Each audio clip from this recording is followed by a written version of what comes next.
Oke, kadhereken adicara ingkang salajengipun nggih jengkaripun Sirat Mojo Temonten Sarimbit saking sasana rinengga tumuju wonten ing sasana Panti Busana ingkang winastan kirap Kanalendran. Konjuk kadangkala sang Suba Manggala menawi sampun sawega ing diri samekta ing gati kala suwun jengkar saking sasana Panti Busana sampun lu ambedol Sirat Mojo Temonten Sarimbit. Jagaripun sang Suba Manggala kairing wong gongso ketawang langan gita Sri Nalendra.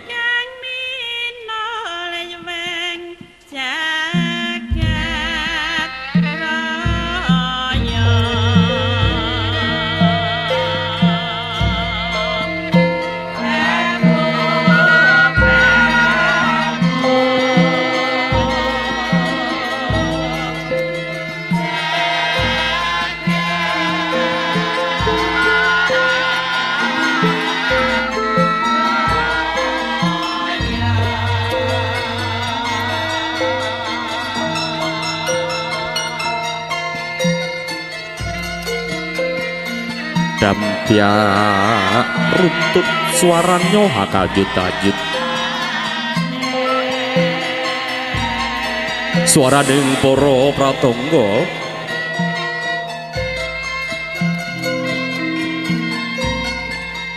ambabar langan gita Sri Nalendra tumiring tindakira sekaring pahargyan pawiwan nanggih risang pinanganten ingkang kirap angka sepisan saperlu gantos busana kasatriyan ingkang satu ilo-ilo jaring para kina ingkang dahat pinundi-pundi sarta angleluri nulat arja edi endahing kabudayan. Arsa sungkem mangabakti saking sang Suba Manggala konjuk Sirat Mojo Temonten Sarimbit ingkang badhe kabedol saking sasana rinengga tumuju wonten ing sasana Panti Busana.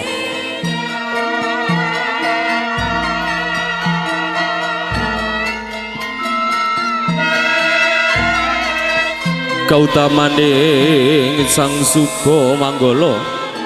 saya ngalela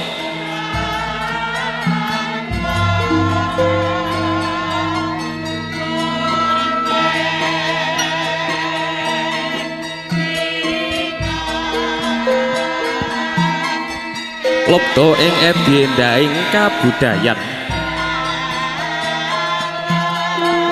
katite anggenira mangersani kiraping temanten tumapak padha tinata runtut atutnut piramaning gending sinawung ebaing asta mangulah langen mataya sagadhap-sagadhap asta ngapurancang jumbuh kalian sesanti ing ngarsa sun tuladha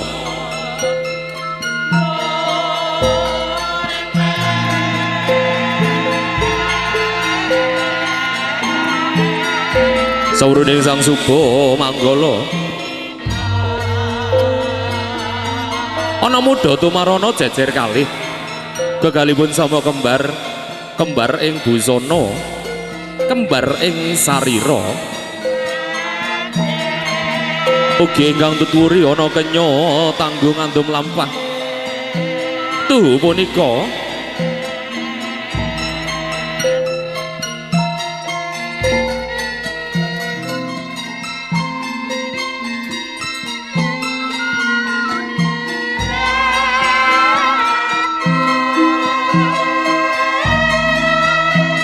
tuh menunggu patahing pangadyan ingkang pinaragan putri alit sakembaran gegalipun samya kembar ing busana kembar ing warna kembar ing sarira ugi kembar dedeg piadege sasat jambe sinigar paribasan dinulu seje rupane ginikit padha rasane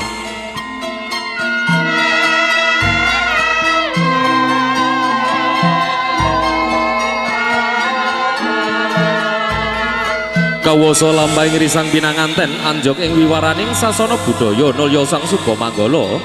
suka sasmita mring ingkang binuju krama ken griya hangrucat busana Narapati gumantya busana satriya aditama manjing sajroning sasana pangpibusana nuwun.